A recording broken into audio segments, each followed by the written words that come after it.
بسم اللہ الرحمن الرحیم۔ شروع اللہ کے نام سے جو بڑا مہربان نہایت رحم والا ہے۔ علی بھائی اگلا سوال قربانی کے کانٹیکسٹ میں ہے۔ جی آپ کے نزدیک اگر بھینس گائے کے حکم میں شامل ہے جی تو ہرن بکری اور بھیڑ کے حکم میں کیوں داخل نہیں ہے؟ دیکھیں جی، میں نے پچھلی دفعہ بھی بتایا تھا، اس پہ میرا کلپ بھی یوٹیوب پہ اپلوڈڈ ہے بھینس کی قربانی کے مسئلے پہ۔ ہرن اور بھینس کا معاملہ بالکل الگ ہے۔ بھینس بہیمت الانعام ہے اس حوالے سے کہ یہ پالتو جانور ہے۔ ہرن کیا پالتو جانور ہے بکری کی طرح؟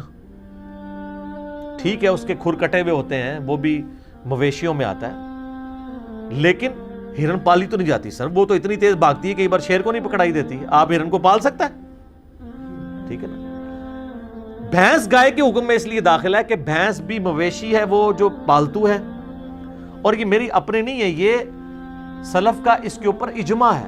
کتاب الاجماع امام ابن المنذر کی کتاب ہے، پہلے 300 سال میں لکھی گئی ہے، جس میں جو مسلمانوں میں اجماعی مسائل ہیں نا وہ لکھے گئے ہیں۔ اس میں یہ لکھا ہوا ہے، میرا اس کے اوپر اللہ سے کلپ بھی ہے، بھینس، گھوڑا، انڈا، مرغی کے اوپر۔ اس میں میں نے ویڈیو کے اندر وہ جے پی جی بھی دکھایا تھا کہ گائے والا جو حکم ہے نا، بھینس گائے کے حکم میں داخل ہے۔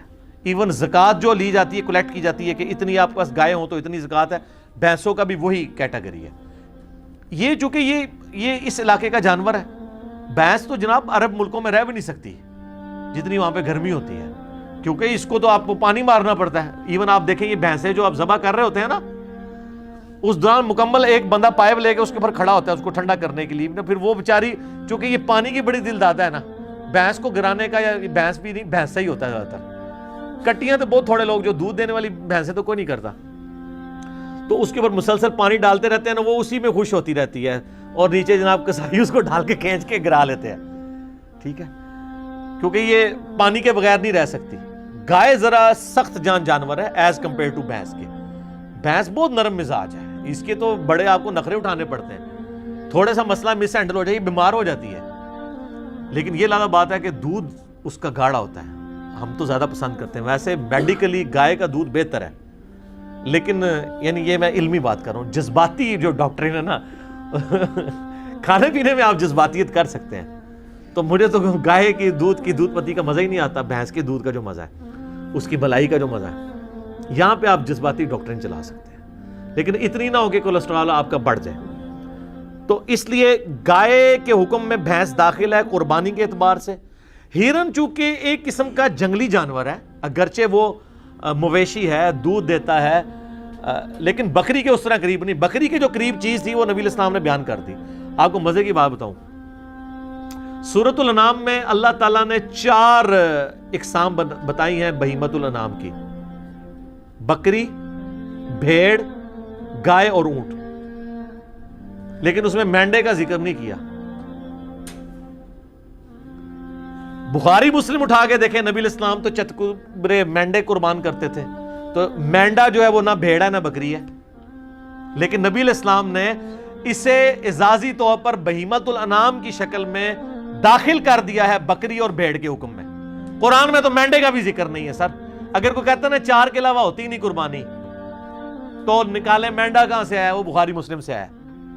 تو نبی علیہ السلام نے کیا معاذ اللہ اس کو چینج کر دیا قرآن کو؟ نہیں، آپ علیہ السلام نے اس سے بھیڑ بکری کے حکم میں داخل کیا۔ اسی طریقے سے آپ علیہ السلام کے بعد جب مسائل کو سامنے آئے، جب یہ بھینس والا جاموس اسے کہتے ہیں عربی میں، وہ البقرہ گائے کہلاتی ہے، تو جو ایکسپرٹ ہیں لغت کے، فقہ کے امام ہیں، جن کی یہ فیلڈ ہے، کسی ایک نے بھی اختلاف نہیں کیا۔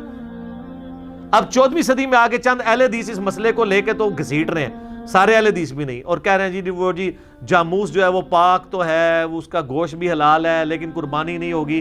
بہیمت الانعام تو ان کے لیے علمی پکی ہے کہ پھر آپ مینڈے کو بھی پھر کس طریقے سے داخل کریں گے اس میں۔ تو اس معاملے میں جذبات آپ کا نہیں دل کرتا آپ نہ کریں۔ ہم نے تو ہمیشہ یہی کہا ہے کہ آپ اگر بہتر سمجھتے ہیں، یہ نہیں ہے کہ میں نے کوئی بھینسوں کے فارم بنائے ہوئے یا میں بھینس قربان کرتا ہوں، مجھے تو بھینس کا گوشت بھی اچھا نہیں لگتا، مجھے پسند نہیں ہے، اونٹ کا گوشت پسند نہیں ہے، ہمیں تو بکرے اور گائے کا گوشت ہی زیادہ پسند ہے۔ یہی ہمارے ساتھ، یعنی بچپن سے ہم نے چونکہ یہ کھایا تو اس کے ساتھ ہم فیملیئر ہیں۔ جیسا کہ بخاری مسلم میں آتا ہے، حضرت خالد بن ولید کہتے ہیں کہ گوہ کا گوشت نبی علیہ السلام کے سامنے دسترخوان پہ رکھا گیا اور میں مزے لے کے کھا رہا ہوں اور حضور مجھے یوں دیکھتے جا رہے ہیں۔ میں نے کہا یا رسول اللہ آپ بھی، آپ میں میرے علاقے کی غذا نہیں ہے۔ تو یہ مطلب آپ علیہ السلام کو پسند نہیں تھی۔ حلال و حرام کا مسئلہ نہیں، پسند ناپسند ہو سکتی ہے، اللہ تعالیٰ نے اتنی ساری چیزیں بنائی اس لیے کسی کو کوئی چیز پسند ہوگی، کسی کو کوئی چیز پسند ہوگی۔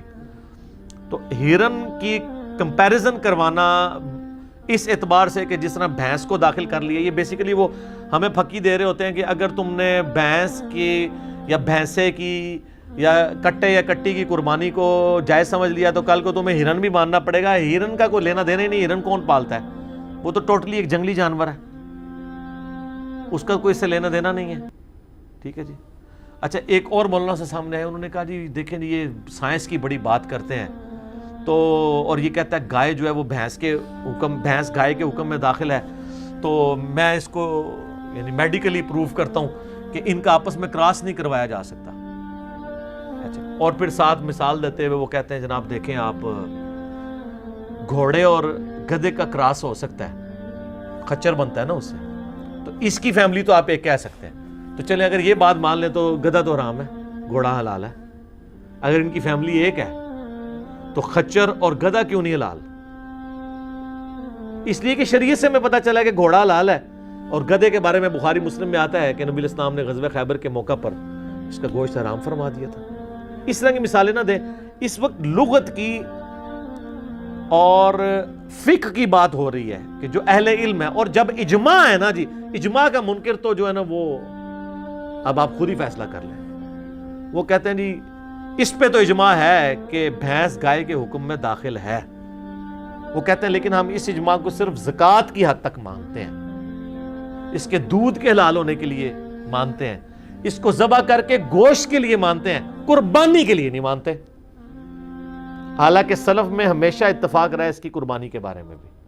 جب انہوں نے حکم میں داخل کر دیا تو اس میں نے بتایا یہ ہمارے علاقے کا جانور ہے بھینس، عرب میں نہیں پائی جاتی تھی۔ عرب والوں کو اگر بھینس کا ذکر بھی کیا جاتا تو ان بیچاروں کو کیا پتا ہونا تھا۔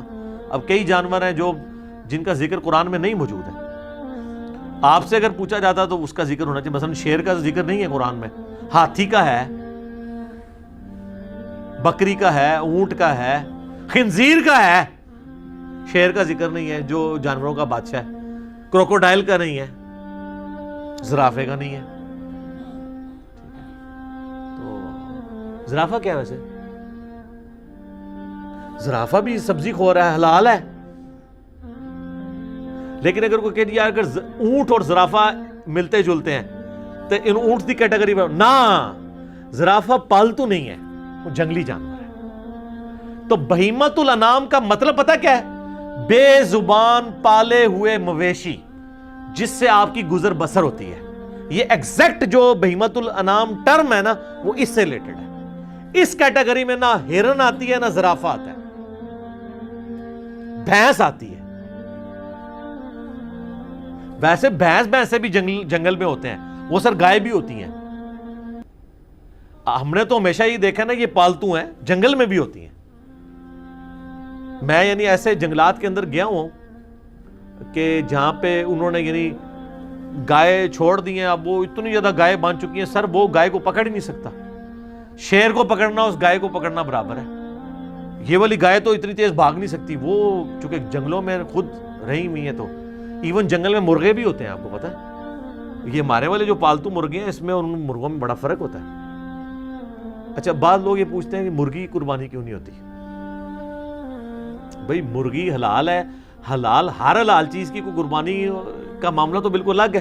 وہ تو انڈا بھی حلال ہے، اس کی بھی قربانی نہیں ہوگی، لیکن ویسے صدقہ کر سکتے ہیں آپ، مرغی کو آپ ویسے ذبح کر سکتے ہیں۔ وہ بہیمۃ الانام میں نہیں آتی ہے، مویشی نہیں ہے، وہ تو میمل ہے ہی نہیں ہے نا، وہ تو انڈے دیتی ہے نا۔